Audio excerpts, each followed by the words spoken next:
get there sometime soon. If this is your first BPAC meeting, my name is Daniel Caparella, and I am the Active Transportation Planner here at GNRC. A few housekeeping items as we are virtual. You could remember to keep yourself muted. Unless you want to speak, that'd be great.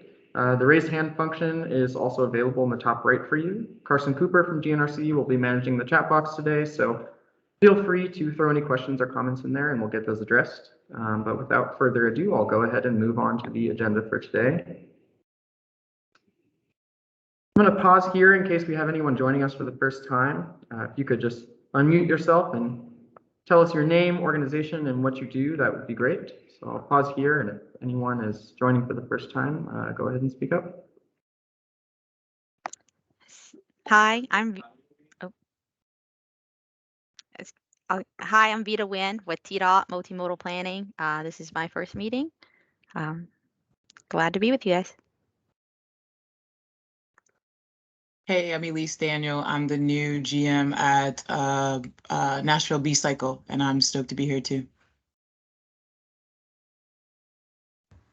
Hi, this is Lindsay Ganson with Walk Bike Nashville. It's my first meeting, but Nora Kern and Robert Johnson have attended these meetings in the past, but I'll be filling in here and there to stay up to speed because Nora is leaving, if folks haven't heard, and we are hiring a new executive director. So if folks are interested, they should check out that job posting. But thanks for having me. Hey, I'm Will, and I'm also with Veda at Multimodal Planning at TDOT.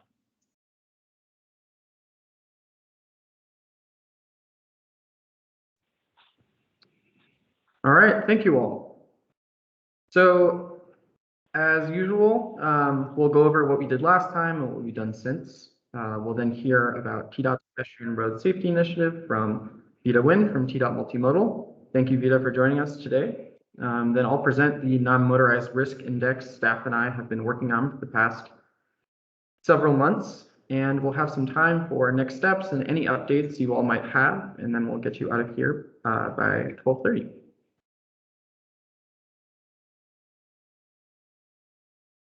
So we last met in June, where we talked about some of the implementation challenges associated with federally funded bike ped projects. We'll continue that discussion next month. We provided an update on the Active Transportation Counter Program and have since submitted draft locations to TDOT for review. I will let you all know when there's an update on that. And since our last meeting, we received our first round of COVID relief funding applications and have evaluated at least the pre-applications. In our member update section, I'll provide a detailed update on that, but just wanted to communicate that process is moving along. Does anyone have any questions before I hand it off to Veda?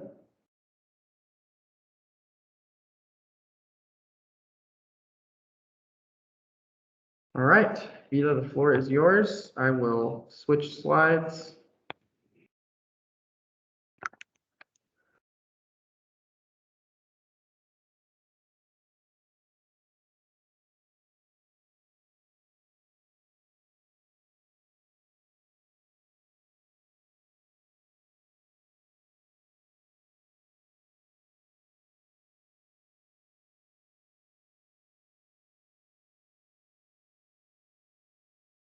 All right.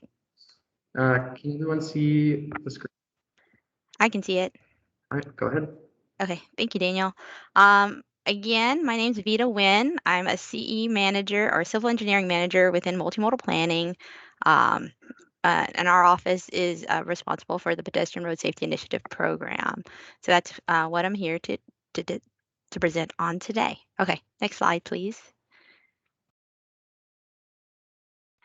So the Pedestrian Road Safety Initiative, or we refer to it as PRSI, that program is included within the Tennessee Strategic Highway Safety Plan under the Vulnerable Users Emphasis Area.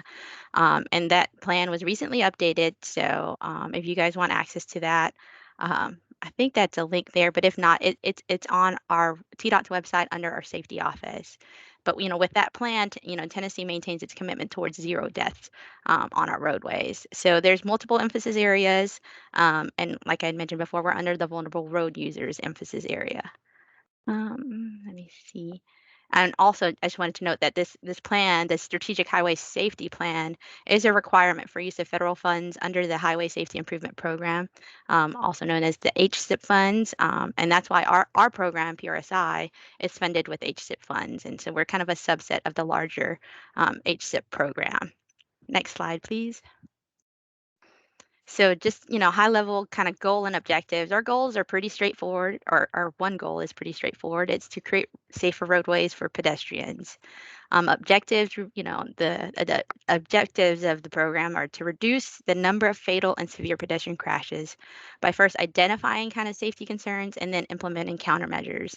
And I do want to note that we try to implement countermeasures that are consistent with FHWA's Pedestrian Safety Guide and Countermeasure Selection System, also known as PedSafe. And they have a really good website online, with a list of countermeasures and kind of when they work best and case studies as well. But I also wanted to highlight kind of what sometimes is referred to as the Spectacular 7 or the STEP countermeasures. So STEP's another FHWA program. It's safe transportation for every pedestrian.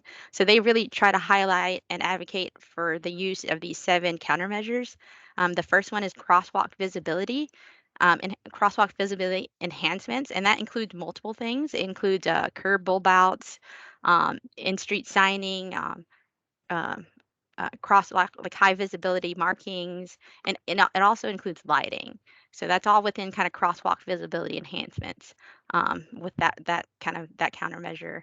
LPIs, so that's leading pedestrian intervals. So that's a countermeasure that's highly effective, and that's really allowing basically the pedestrian in the crosswalk to go ahead, go first, like a couple seconds first, then before having the green for the vehicles. Gives the pedestrians some time to get into the crosswalk so that pedestrians can see that they're there before maybe turning right quickly. So that's another one is the raised crosswalks. As you can see, that says it's can reduce pedestrian crashes by 45%. PHBs, also known as HAWKs, so pedestrian hybrid beacons, and we're looking to implement a lot of those in our PRSI project right now. And they also have RRFBs, so rectangular rapid flashing beacons, and they serve a very similar purpose in terms of like, hey, getting the attention of drivers to let them know that somebody's about to use a crosswalk and cross, so to get people to stop at the crosswalk. But the big difference is, I think, per kind of FHWA guidance, PHBs are kind of more to be used for multi-lane, higher speed, higher volume roadways, whereas the RRFBs it's kind of not limited. Well, I guess I'll use the word limited to maybe just like a 2-lane roadway or something like that. So, and all majority of our PRSI projects are in these kind of 5-lane roadway sections. So we've been really looking at the PHBs as a countermeasure there. Then pedestrian refuge islands, and then another big one is road diets. So those are the big 7 countermeasures that we're looking at.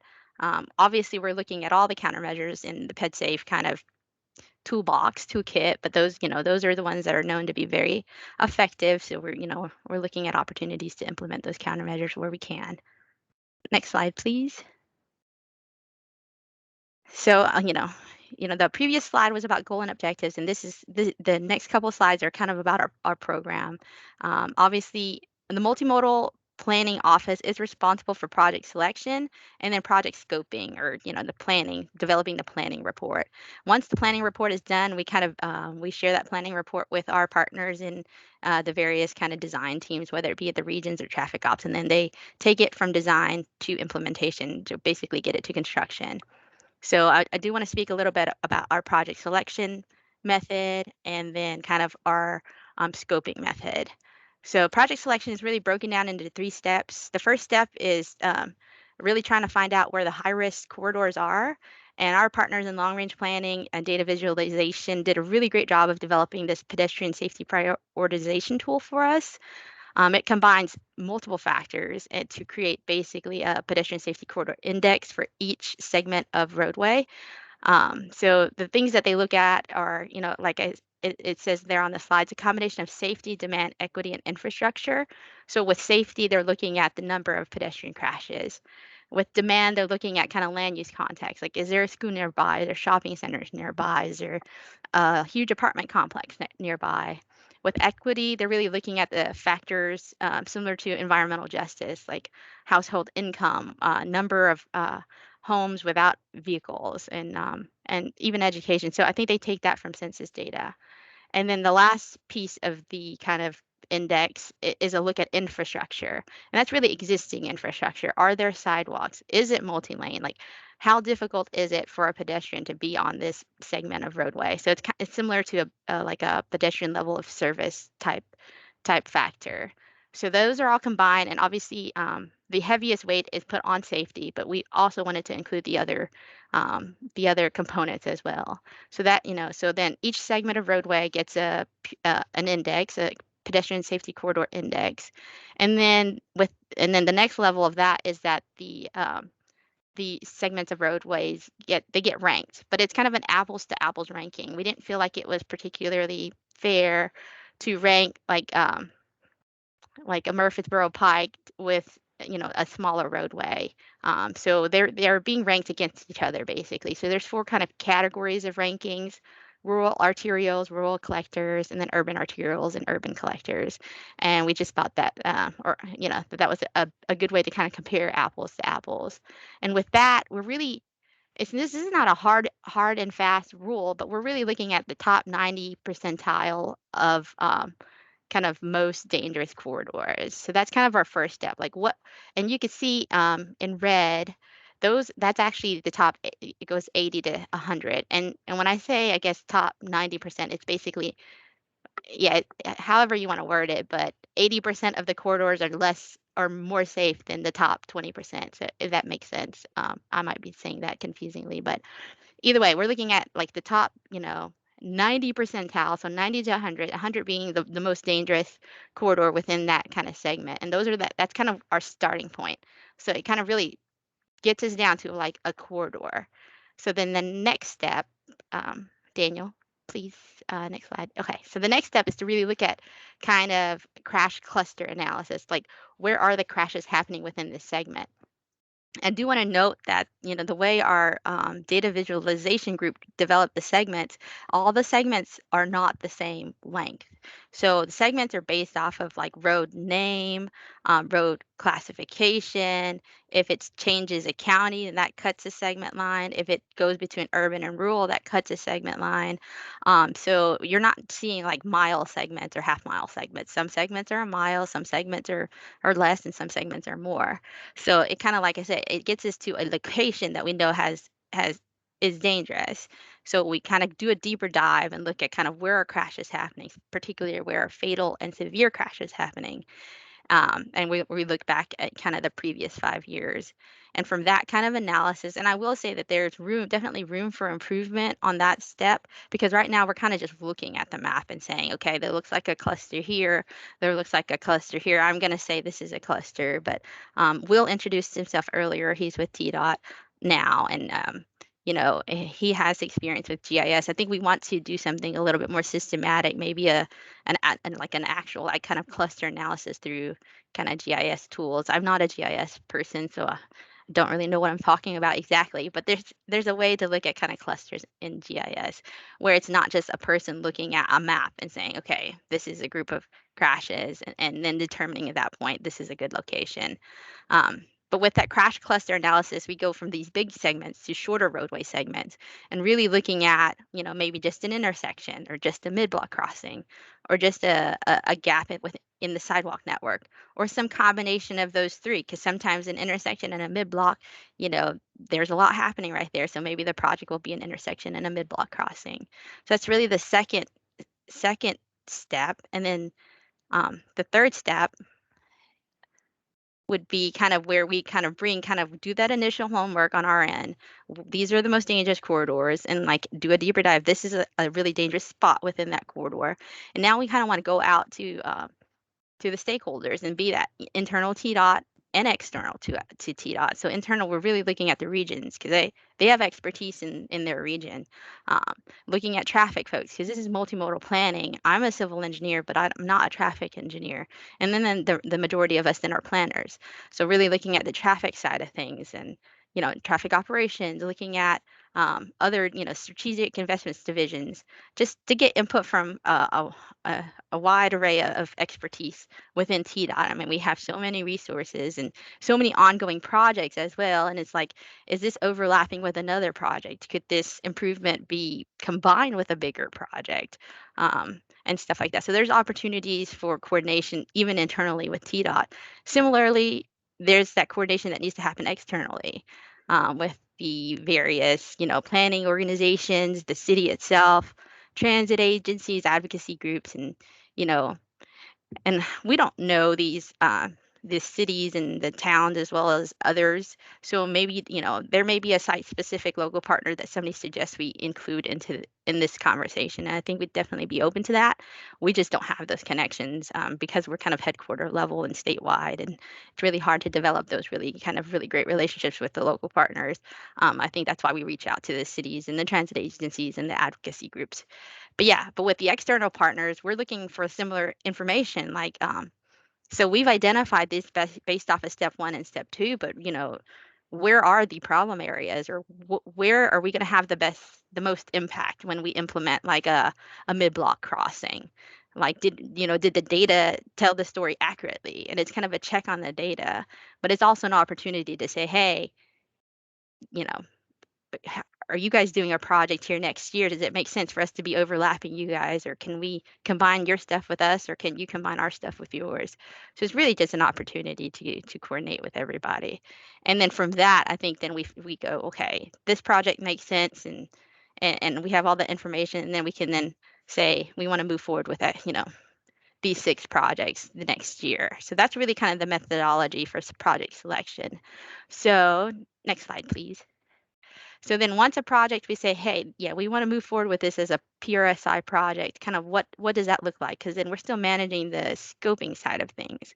I know a lot of you guys on this meeting or on this call have been a part of the PRSI site visits before, and we've looked to kind of change up the program a little bit to add some more kind of steps into kind of the scoping of a project. And you guys, if you guys attended some of the kickoff meetings with Barge to talk about the 21st Avenue project.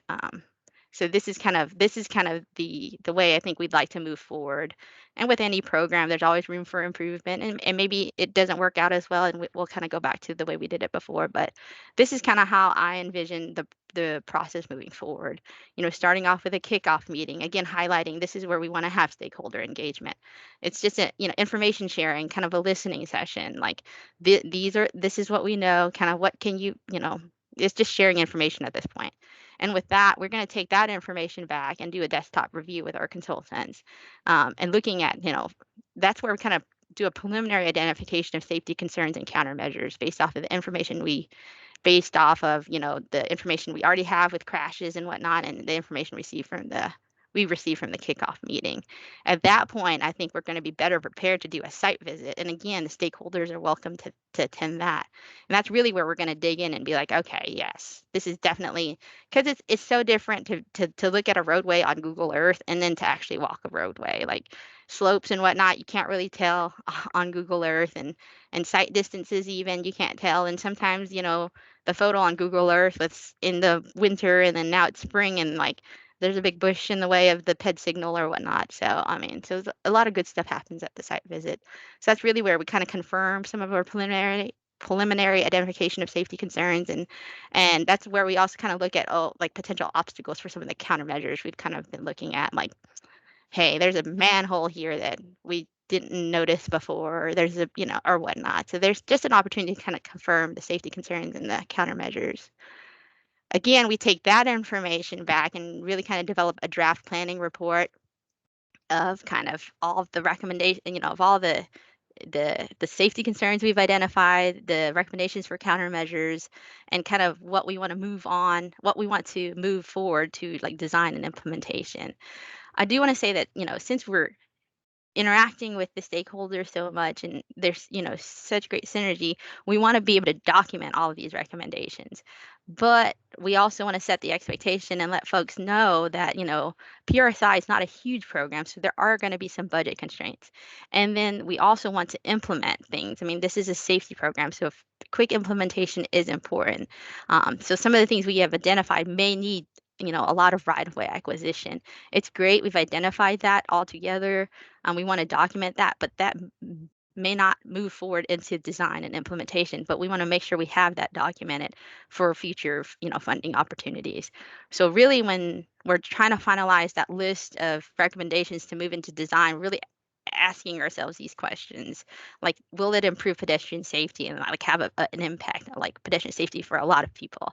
Obviously, will it be cost effective, and will it be easy to implement? Like I mentioned before, I mean, we're trying to really get to where we're letting projects annually, $6 million worth of projects annually. And to get to that, to really get it going, really have to focus on these fast implementation type projects just to get that ball rolling. Maybe in the future, as the program grows and changes, that might change. But right now, we're really focused on projects we can implement easily.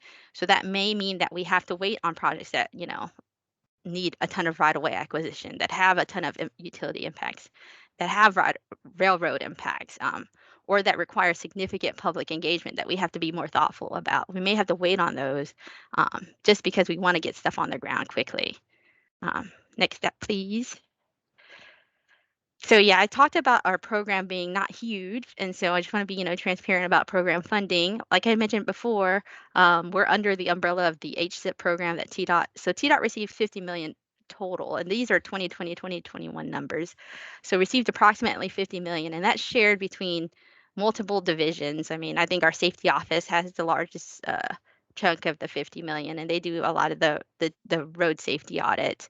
Resurfacing gets some of it, traffic ops gets some of it. So then we get, with our PRSI program, about $6 million. And just to kind of give you a sense of scale, like currently we have 12 active projects, 6 of which are in design that we're hoping to let in 2022, and then 6 of which are the remaining 6 are kind of in that planning phase, and we're hoping to let those in 2023.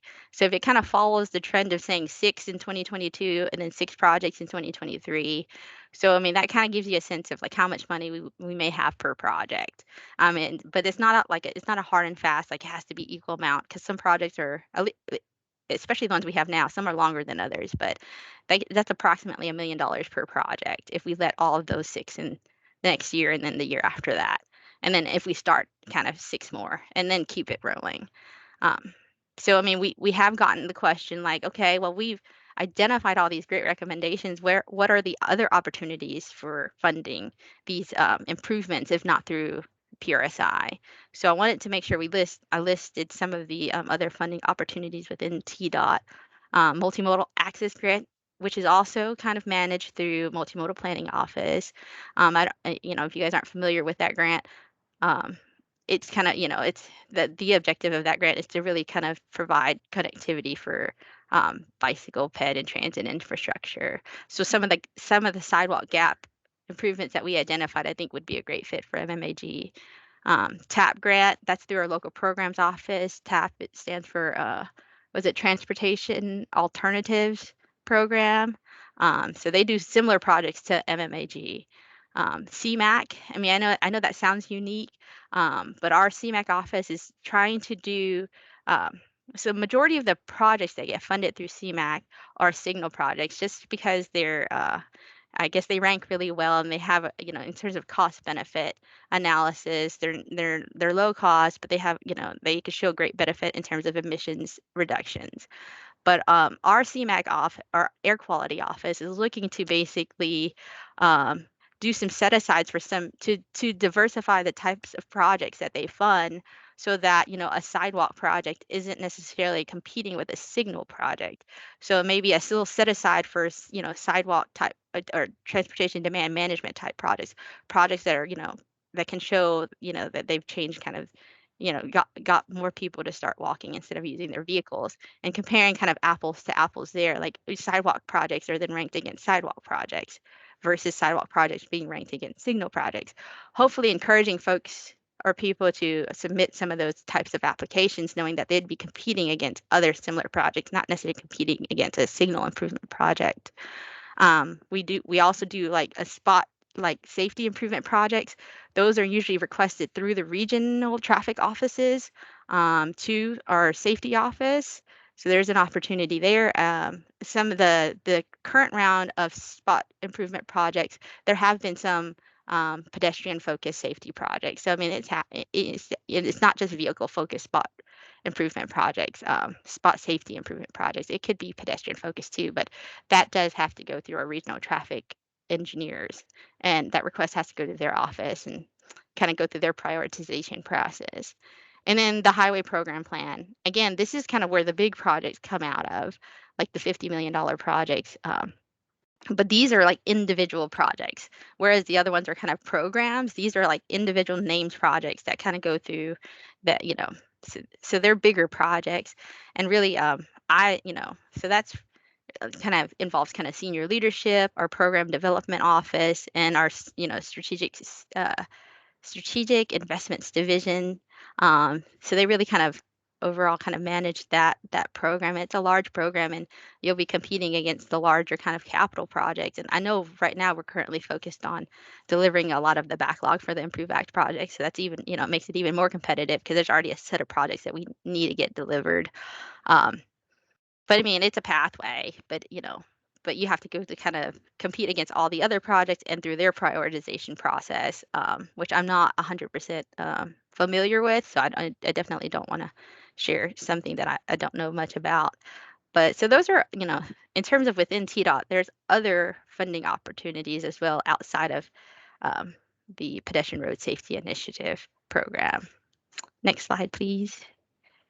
And I think I felt like I ran through that really quickly. I know Daniel asked me to do 15 minutes. I don't know how long that was, but that's kind of an overview of PRSI. I'm happy to take any questions. Thank you for your time and whatnot today. Thank you, Veda. Does anyone have any questions off the bat?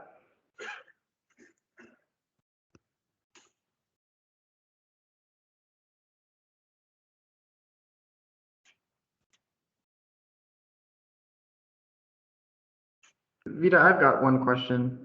So you mentioned the HSIP funding that you all get through multimodal, the $6 million. Based on the planning reports that you all do for each project, do you have a plan in place to prioritize specific countermeasures, or if there are similar countermeasures that are present in multiple projects, would it be possible for you all to do like a program on specific countermeasures, or is it clearly separated between each project for the funding? Yes, well, to answer your first question about the planning report, yes, we're going to try, we're definitely going to prioritize, and it's going to be kind of clear. We're going to do cost estimates and prioritize kind of what we think we'll be able to move forward first. So that will be clear in the planning report when you get a draft of that to review. In terms, I haven't thought about that. That's interesting to do like, like a mid-block crossing project basically, or something like that, where we do multiple mid-block crossings within like the Nashville area. I haven't really thought about that. It's an interesting concept, and I'll definitely need to think about that a little bit more, but that's not something I've thought about previously. So yeah, I'd have to sit down and think to see how that could be implemented, if it could be implemented that way. I just don't know. Thank you. Does anyone else have any other questions? I think Angie, you have your hand up. Yes, thank you, Veda. Thanks so much for your presentation. This is Councilwoman Angie Henderson from Nashville, and I appreciate Daniel's question as well. Veda, what about funding for these particular programs? So I appreciated the breakdown on kind of towards the end, your last slide, talking about, the CMAQ funding and what you said there about kind of apples to apples, sidewalks, TDM, as far as those kind of competitive pools. But what level of funding are we talking about in each of those programs? And that's something I'm always looking to understand better. So, Daniel mentioned the $6 million for the HSIP, but I'm wondering if across all these programs, so I know, like the multimodal one is a certain amount, but just in the aggregate, I'm trying to kind of understand this landscape from a funding perspective. Is that something that you have, just kind of all these various programs? I know a lot of it federal pass through, but like how much are we talking about in any particular budget year? Well, right now I can speak to the Multimodal Access Grant Program because that comes out of our office as well. We've been getting approximately $18 million a year for that program, and it's a competitive grant program, and we've been limiting each project, each award to about $1 million, and it's a 95-5 split, so it's 950,000 state money, and then 50,000 local match. So I could speak to that. And about CMAQ, I think this is a fairly new thing for the air quality office to do a set aside. So I don't know if they've landed on a specific amount of money that would be set aside, but I know that this round of CMAQ funds, 4 million of it was spent on on sidewalks for sure that I'm aware of. But again, it's a new program, yeah, I can't speak to what it'll be next year, or if it may even change depending on the demand. I'm not quite sure, but I know that we multimodal division was asked to submit a project, and it was a $4 million project. So. Okay, I appreciate that. And Daniel, I guess that would just be my request back to BPAC administration. I think that 18 million is absolutely a number that we remember and know well, but just across all these programs, I don't know if somebody has just kind of aggregated the available funding, recognizing that it changes each year potentially, but just looking at kind of the historical patterns and the increase. And because I think, again, if we want to do more work in this space, I would assert that we need to advocate for more funding, whether that's at the state level or otherwise. And, you can't ask for more if you don't know how much you currently have. And that's not a number that I presently have. So I guess I've just sort of put that back to you, Daniel, to see what you all might think on your side as far as pulling that together. It's probably a number you all maybe already know. So thank you. Thank you for your question. Councilwoman Henderson, I think that's a great point, and that's definitely something we can do, find out how much funding annually is available for bike and pedestrian improvements across every possible grant opportunity. And I also agree that we are in need of more funding, especially sort of going back to what Veda said about how even if we can fund some of the low cost improvements, most of these corridors that we're looking at, or that TDOT is looking at in the PRSI program, need corridor wide improvements and have gaps in sidewalk connectivity and don't just need low cost countermeasures. So they will all need a fair amount of funding going forward. And so identifying exactly where that source is, even if it's multiple sources, is going to be really important going forward. Does anyone have any other questions for Veda before we move on?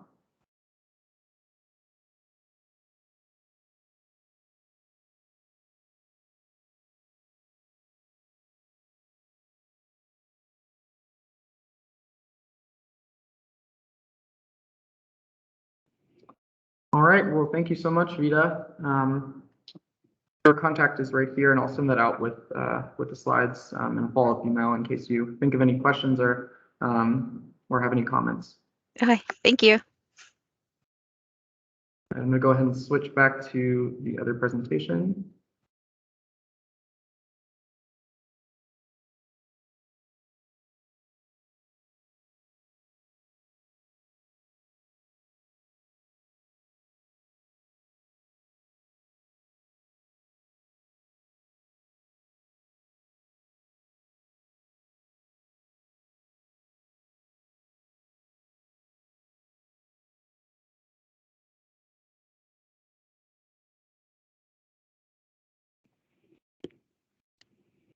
All right.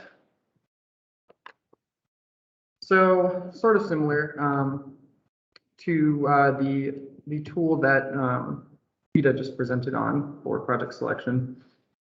I'm going to start today with a brief background to remind you all why we started the process of developing this non-motorized risk index.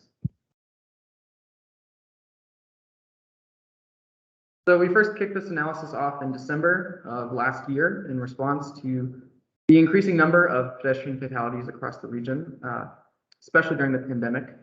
2020 ended up being the worst year on record, and we decided to take a deeper dive into how we analyze and address bicycle and pedestrian safety. What we had been using was a traditional hotspot analysis, which identifies high crash areas based on prior crash history across the region. We did this analysis during the Regional Transportation Plan update and used it to inform project evaluation. But the hotspot told us what was already unsafe based on past crashes. And we felt that that wasn't capturing all of the unsafe areas across the region, especially those that have not experienced crashes yet. So we needed a proven way to analyze bike and pedestrian safety to expand what we consider to be areas that would be suitable for bike and pedestrian safety improvements. So we're calling that the Non-Motorized Risk Index, and it proactively identifies locations with unsafe non-motorized conditions based on similar high-risk characteristics, which I'll go into in later slides. And it ultimately tells us where the odds of non-motorized crashes occurring are disproportionately high, even if they haven't occurred there before.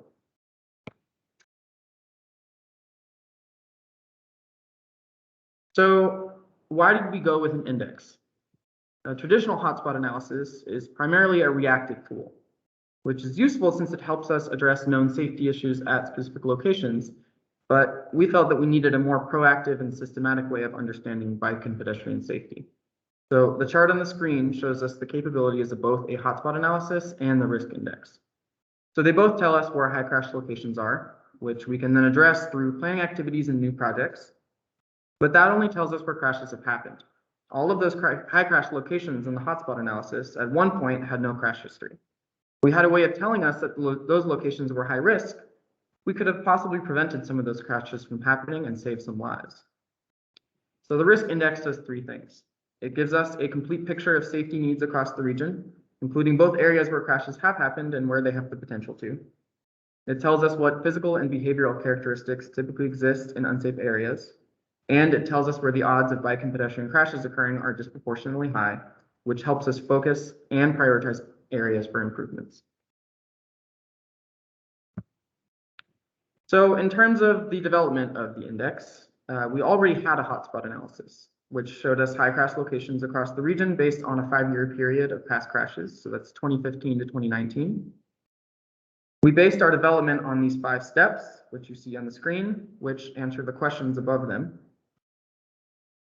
So we wanted to take a deeper dive into what those high crash locations had in common. So step 1, identifying common characteristics. We wanted to know, do they have similar characteristics that tell us something about what increases crash risk in each of those high crash locations? Those are simply observed characteristics at existing high crash locations, but I'll go into those in a later slide in more detail. Next, to make an index, you need quantifiable characteristics. So how can we measure each of the observed characteristics we saw? We're calling those risk factors. And so we asked, do we have reliable data sets that we can use to measure these factors, or are there some that we can't measure? Once we've established that, we asked, how do these factors relate to bike and pedestrian crashes? So we took a look at 2015 to 2019 crash data across the region and broke out the risk factors into categories, so that we could see the relationships between how many roadway miles each factor category represented and past non-motorized crashes. Then, based on how each of the factors related to crashes, we weighted them based on how they contributed to overall crash risk or their importance. In those defined categories between each factor, those were each given a weight based on how many crashes occurred on the existing mileage that those roadways represent.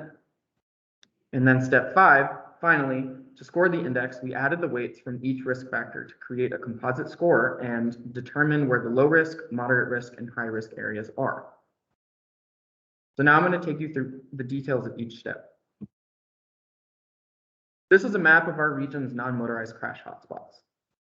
It shows us very specific locations where crashes have occurred between 2015 and 2019.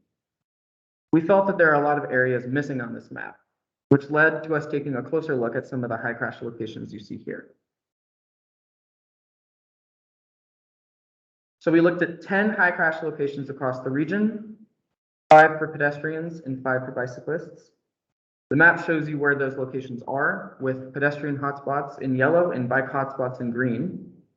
We did this by looking at aerial and Google Street View images of each of these locations.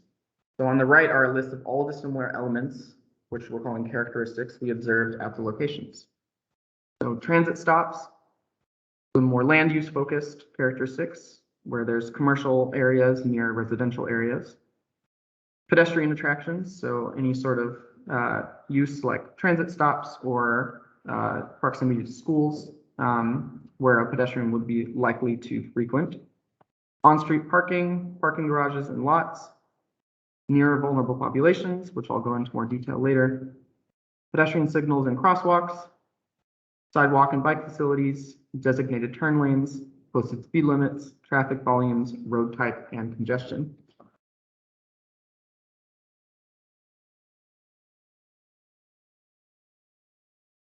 So here is one of those locations. This is in Davidson County on a stretch of Trinity Lane up until the I-65 interchange. So like other locations, this is one I would hope, even without knowing crash specifics, you would associate as an unsafe location for pedestrians and bicyclists. So on the right, you can see that we notice characteristics of the roadway and surrounding areas that are likely to increase exposure for non-motorized users. So there's transit service, specifically unprotected as there's no shelter here. 4 to 5 lanes with a designated turn lane, sidewalks, no bike facilities, and you can't see on the street view, but we noticed that most of the locations have vulnerable communities in close proximity or communities that are historically disadvantaged and therefore more likely to be pedestrians and bicyclists. I'll reiterate that these characteristics were present at all of the locations we looked at and served as the basis of developing risk factors. So the next step was to quantify those characteristics into risk factors. Some of them were one-to-one, like transit stops or bike and pedestrian facilities, but turn lanes and congestion, we had to get a little bit more creative. So we were ultimately not able to represent some of these characteristics in the index, like land use, on-street parking, and crosswalks, as we don't currently have reliable data sets for those characteristics. So the chart on the screen shows the risk factors we used and the groupings we associated them with. So on the left, you'll see built environment. That refers to the physical characteristics of the roadway that influence crash risk. Below that are common destinations, which refer to places where bike and pedestrian users typically frequent and the facilities they use. And on the bottom, you'll see travel behavior, which refers to the behavior of users on the roadway, both motorized and non-motorized, and the demographics of the surrounding area.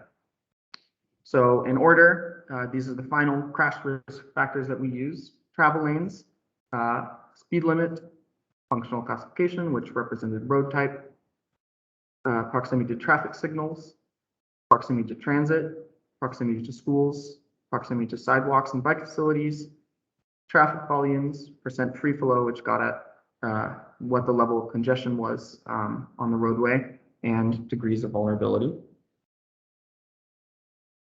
So a few months ago, we showed you each risk factor. So I'm only going to give you an example from each factor grouping. So this is speed limit. On the bottom, you can see each category we broke up the factor into. So this represents all roadways in the region and the posted speed limits on each of them. So to measure risk, we looked at the roadway mileage of each of these categories compared to past non-motorized crashes. And as you can see, there is a disproportionate percentage of crashes occurring on 25-mile-per-hour roadways to 45-mile-per-hour roadways. So for example, only 13% of roadways have 25 to 30-mile-per-hour speed limits, but 34% of non-motorized crashes are happening on those roadways. For transit, we looked at the distance from transit stops. So once again, the categories are on the bottom. You can see that only 10% of roadway mileage is within 500 feet of a transit stop, but 54% of non-motorized crashes are happening in those areas. So that really stuck out to us. And again, on each of these risk factors, we look at where there was a disproportionate amount of crashes happening compared to how much roadway miles each category represented. Vulnerable populations, or populations that have been historically disadvantaged and lack access, are often less likely to have access to a motor vehicle and therefore experienced increased exposure as bicyclists and pedestrians. So these vulnerable groups, as you see on the screen, are carless households, limited English-speaking households, senior populations, racial minority populations, ethnic minority households, single mother households, unemployed workers, households experiencing poverty, and the disabled population. We determined that highly vulnerable areas, which is what we use as a factor in the index, are areas where 6 or more of these populations are above the regional average. And as is very evident in this chart, bicycle and pedestrian crashes occur disproportionately in areas with above average vulnerable populations in almost all 9 of the populations we looked at. So the next step was to weight each factor category. To distribute points equitably among the factor categories, factors were assigned weights depending on the relationship between roadway mileage and non-motorized crashes. So to establish the weight of each factor, the percentage of roadway mileage and the percentage of historic crash occurrence were divided to identify risk. So you'll see steps 1, 2, and 3 on the left. And then for an example, we used one category within the travel lanes factor, so 4-lane roads. We then normalized the weight against the highest relative value to account for any outliers. And so that would be, it would be represented compared to the highest risk. So that's where you see on where we got the 6.93, 6.59 is the percent of non-motorist crashes on 4-lane roads divided by the percent of 4-lane roadways. And then on the last line, we scaled it to make it a more digestible number and to visualize it in a way that made sense, which turned out to be on a 0 to 100 scale.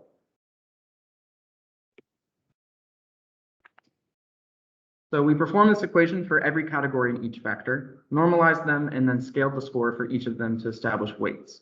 So each number you see above each of these risk factors represents the weight that it contributed to the overall risk score. And they're also broken up by factor grouping.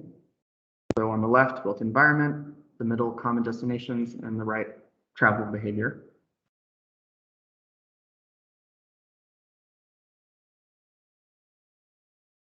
Here's a more simplified chart.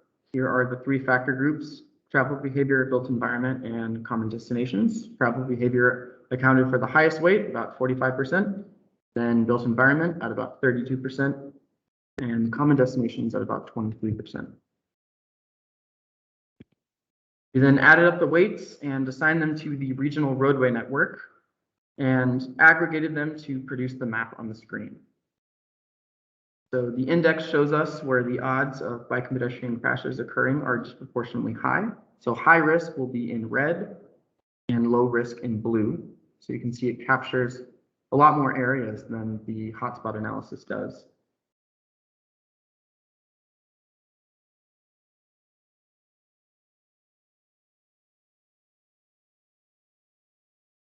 So to vet the index, I'm going to take you through a few case studies to show what high, moderate, and low risk looks like compared to the bike and pedestrian demand in specific locations.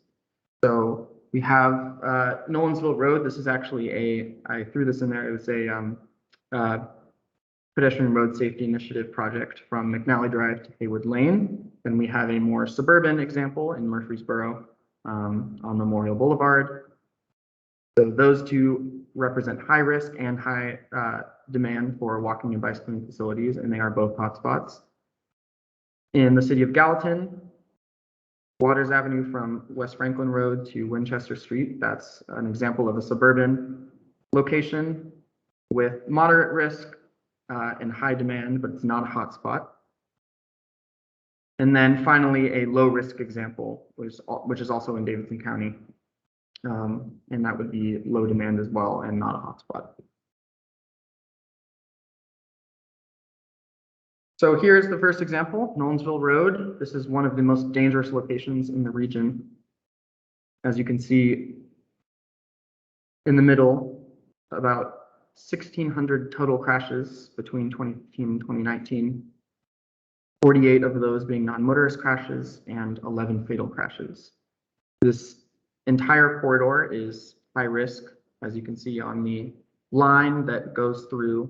The line is the termini of the area that we're looking at, and the entire corridor is a high-risk corridor. And then you can see how on the right, you can see how each of the factors contributed to the risk of this location. So it's 5 lanes, 2 lanes each direction, 1 center turn lane, pretty high speed limit at 40 miles per hour. It's a principal arterial, so it's one of our major roadways. There are traffic signals present. There are 14 transit stops. There's 1 school in close proximity. There are sidewalk and bike facilities present. It's pretty congested. Volumes are expected to increase, and it's in a highly vulnerable area. So all of these add up to this area being a very high risk area, as you can see in the Google Street View up at the top.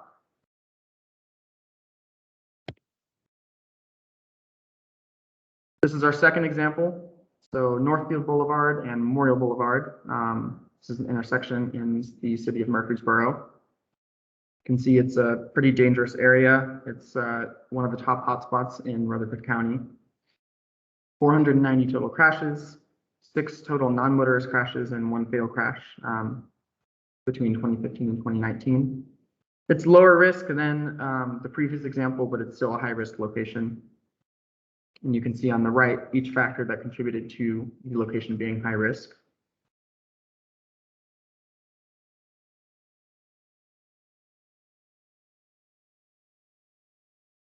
Here's a more moderate risk location in the city of Gallatin. This is in their downtown area.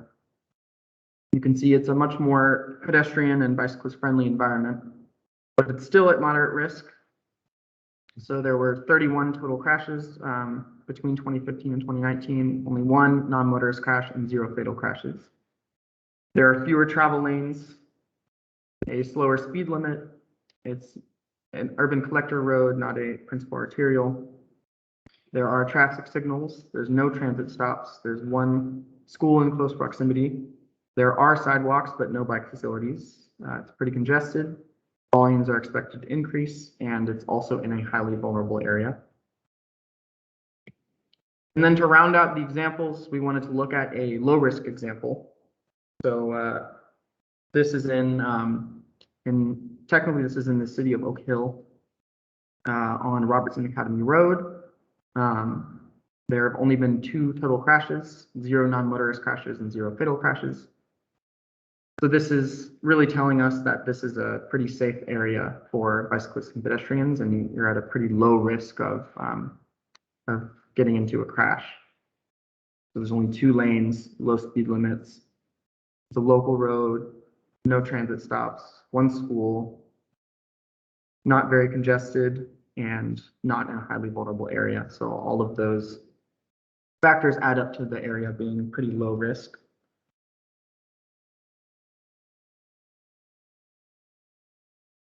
And then to finish up, I just wanted to highlight a few potential applications for this index. I know a lot of you are probably wondering how you would use this index in various planning and safety planning activities.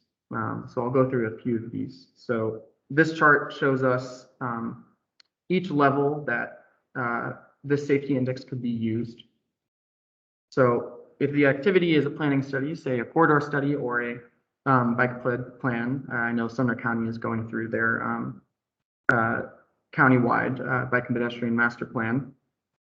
So the difference between the hotspot analysis and risk index, if you were to use it on a corridor study or a planning study, the hotspot analysis can show us high crash areas for improvements, but a risk index can show us a more complete picture. So it's more comprehensive. It can identify safety needs corridor or system-wide. So crashes may be on the hotspot analysis all in 1 location, but like Veda said in the PRSI program, they really need to look corridor wide and understand exactly which factors are contributing to the area being a high risk area. And then moving down to another local example. In terms of grant programs, one of the requirements is usually to demonstrate safety need and justify improvements on capital projects. So again, the hotspot analysis can justify improvements at high crash areas, but the risk index can justify improvements at high crash and high risk areas. So again, you might end up in a more comprehensive project that solves multiple safety needs instead of just one location. And then from the regional and state perspective, it helps us with evaluation and prioritization of projects. So whether it's through a grant program or through planning activities, the hotspot analysis allows us to prioritize areas for safety improvements based on prior crash history. But if we were to use the risk index, we can prioritize areas with similar high risk characteristics. And so it really allows us to expand what we consider to be unsafe areas so that we can sort of get more to the root of the problem when we're solving safety issues for bicyclists and pedestrians. So I'm going to pause here and see if anybody has any questions. I know I just threw a lot at you. So if anybody has any questions and needs to see a slide again, welcome to unmute yourself and go ahead. Oh, and I will mention none of this index could have been produced without Ashley Glasscock. She was our main safety analyst and did all of the calculations and all of the development of the index. So a big thank you to her for all of her hard work.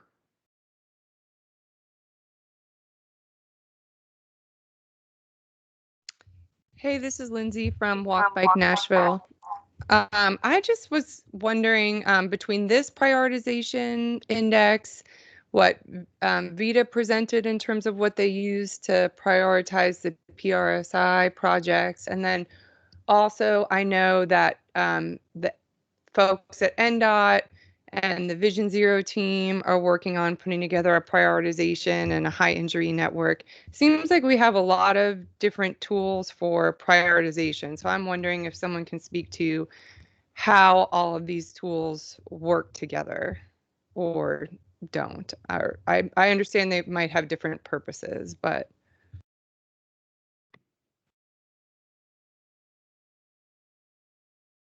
I can speak to that at least from our index perspective. I'm not too familiar with NDOT, and I just learned about TDOT's index today. But I think based on what I heard from Veda, I think that all of these indices would show similar areas, and so I think it'll be important for us to all understand each index so that we can collaborate on using each index effectively and maybe not duplicate efforts. If that makes sense. I agree, Daniel. This is Veda coming from the TDOT side. Yeah, ours, yeah, this is the first I've heard of GNRC, and it's just a matter of like, yeah, I don't know what the best answer to what in terms of combining. I know ours is a statewide kind of index. So I know that is a little bit different, but when we look at the individual projects and we're trying to prioritize or select projects, I think that's where it's kind of like it's important for us to get with, our various stakeholders, whether it be GNRC or NDOT, to say, hey, we've prioritized this based off of, our index. Does it make sense based off of your index? But I could see that happening definitely, but I don't know if they could all be combined or we all agree to do one. I'm not sure how that would work, but I think that's really great input. And Lindsay, to say that, we're spending resources on developing and maintaining these tools. What's a more efficient way to do it? I think it's just going to need some more thought. Hey, this is Will from Veda's office. We have a GIS mapping and support office within TDOT. And I could imagine they might have done something like this before. You take the local NDOT level, you take the regional level and the state level. You have these 3 different maps and maybe more. and they're all using similar data, but different factors, just depending on how clean the data is and relevant and detailed, right? And the first step would just be have 3 next to each other. Look at your corridor or your intersection. You can compare the 3. Oh, all 3 say high risk, right? But there's a way in GIS you could weight each map basically and come up with a combined map.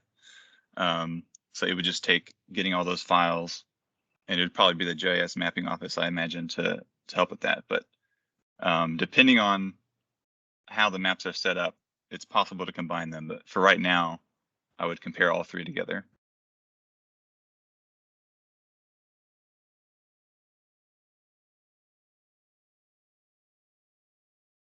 Well, I think that's a really great point, and I think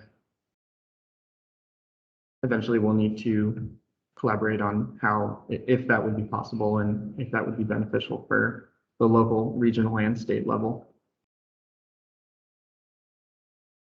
And there's one more too. I forgot the walk and bike strategic plan update, right? So that's going to have, at least for Davidson County, a specific prioritization for walking and biking projects too. So just thinking about how all 4 of these things work together. And I wasn't necessarily saying we need to combine them, but I think more to how Veda summarized my point, we're spending resources to create these indexes to compare the merits of different projects, yet there are a number of areas that we can all identify that are desperately in need of pedestrian safety improvements, right? So how can we make sure we're on the same page about the priorities and the prioritization indexes, so we can get the work done that needs to get done to improve the safety and the conditions for pedestrians and cyclists and everyone driving in Nashville. Right, Lindsay, I think that's a really great point, and I think that speaks to why all of these indices are important. I hope that each applicant for grant programs and any new bike and pedestrian project that's being proposed using an index can really help that project be more comprehensive and solve multiple safety problems at once, sort of look at it at a higher level, rather than, one intersection or one crossing. We can really look at how we can prioritize a whole corridor if the index tells us that it's high risk.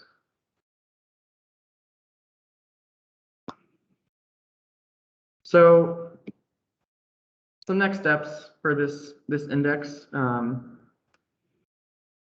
GNRC staff and I have produced a technical memo to go along with this index to explain in a more detailed way exactly how it was developed and the calculations and analysis that went into that. So the next steps, we're going to send that out to you in a follow-up email with discussion questions associated with each step of the process. So we hope you'll be able to look through that memo and provide us with some feedback on how the index can be improved and how you think you might use the index. So there are 5 questions here that we'll send out with a follow-up email. And does anyone have any additional questions about the index before we move on? I know you might need some time to look through the memo and fully understand the index before you provide any feedback or ask any questions.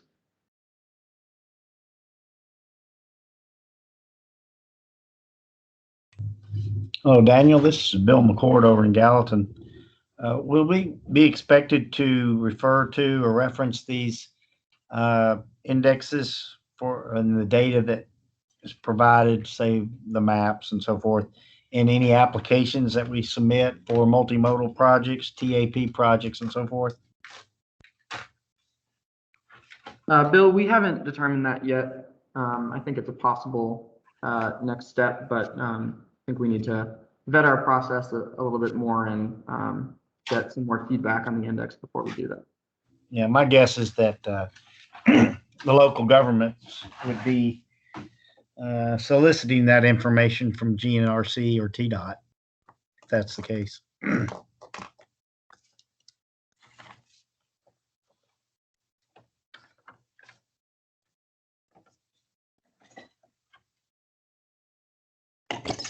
Okay, does anyone else have any other questions before we move on and close the meeting out?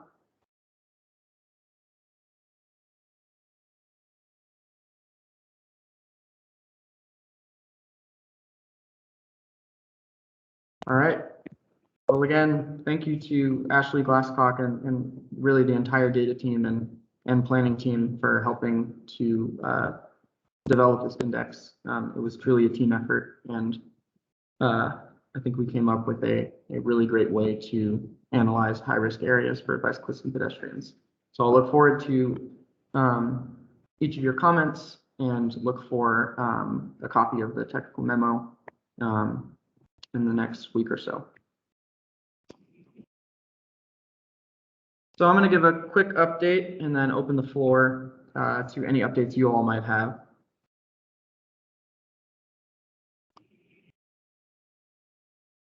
So just a quick reminder, I know we presented on this in the last meeting. The CRISA funds, or the COVID relief funds that we have available in our region. Just a reminder, the amount of funding we had available is about 7.9 million for the Nashville UZA and about 800,000 for the Murfreesboro UZA. The only difference between those are the obligation deadlines.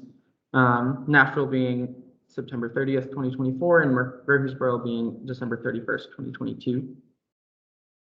As you may recall, we had a call for projects through a pre-application process where we asked for lower cost projects such as roadway safety improvements, transportation technology upgrades, sidewalk connectivity and pedestrian improvements, and ADA related improvements. The pre-application was successful in that we received a lot of applications that we typically don't receive through our other grant programs. Received 27 total pre-applications from 17 different applicants, totaling about $20 million. The types of those are ADA improvements, bridge improvements, pedestrian safety improvements, ITS upgrades, lighting improvements, greenway development, public transit projects, and wayfinding and signage projects. We decided to move 20 of those projects to the full application, and that accounted for about $14 million. So now we are in the full application period. And here is a preview of that formal application process. So we're asking for a project description, some of the purpose and need and location and termini, and also the ability to address COVID-related impacts for those formal applications. The background and project history, so any prior planning or public outreach, and if it's consistent with any existing plans or policies. The project schedule, this will be really important considering the quick obligation deadline in 2022 and 2024. A detailed project budget, as well as a map of proposed improvements and the project location. So the full application is available at gnrc.org/apply/CRRSAA. And here is our full schedule. So that formal application period will end this Friday, and then we will spend a few weeks evaluating formal applications and then announce awards on September 15th and amend awarded projects into our TIP in December. Does anybody have any questions on the COVID Relief Funds program?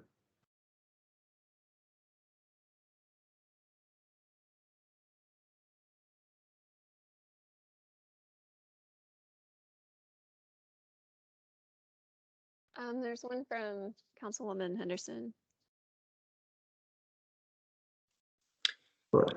Daniel, can you share a little more detail about the pre-application, who participated? I know you showed kind of the range of the projects, and then was pre-application participation required for formal application participation, please? Yes, so pre-application was required for formal application. I'll go back to the pre-applications by project type. So we had a number of applicants. We had Metro Nashville, I guess I should refer to you all as NDOT, submitted an application. We had WeGo, and as well as the TMA group for transit improvements. Sumner County, Mount Juliet, and a fair number of applications from around the region. I can also get you a full list of applicants, both from the pre-application side and the applications that we advanced to the full application, if that would be helpful. That would be great. Thank you so much. That's helpful.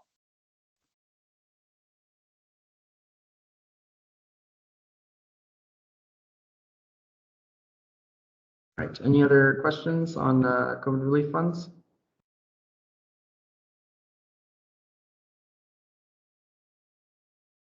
Great. Does anybody from BPAC have any updates or upcoming programs that we should be aware about?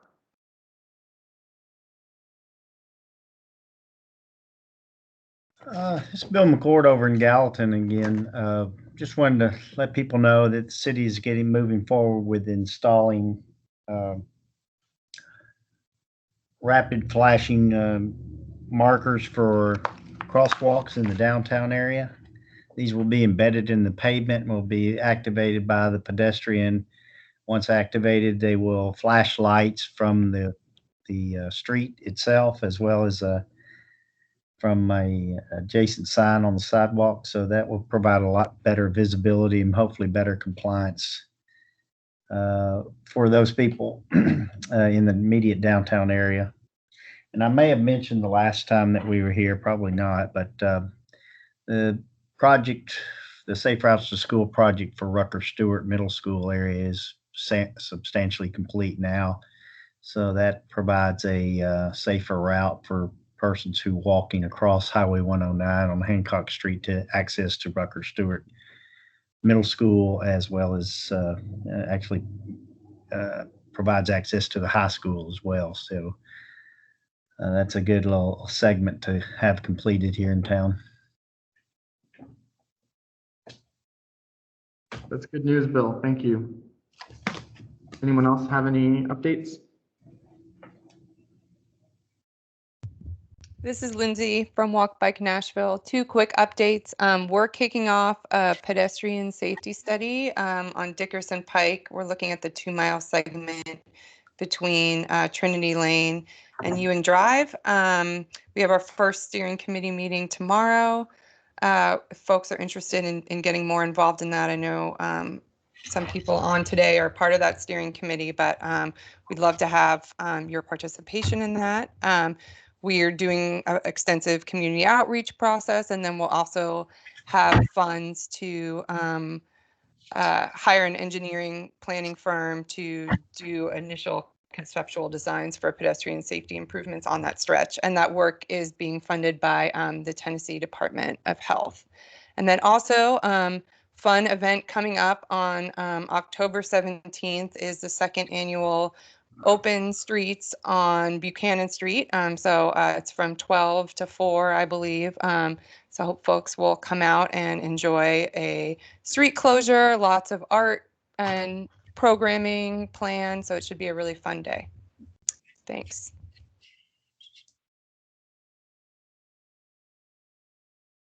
All right, thank you, Lindsay. Looking forward to the open streets. Does anyone else have any updates before we close out today?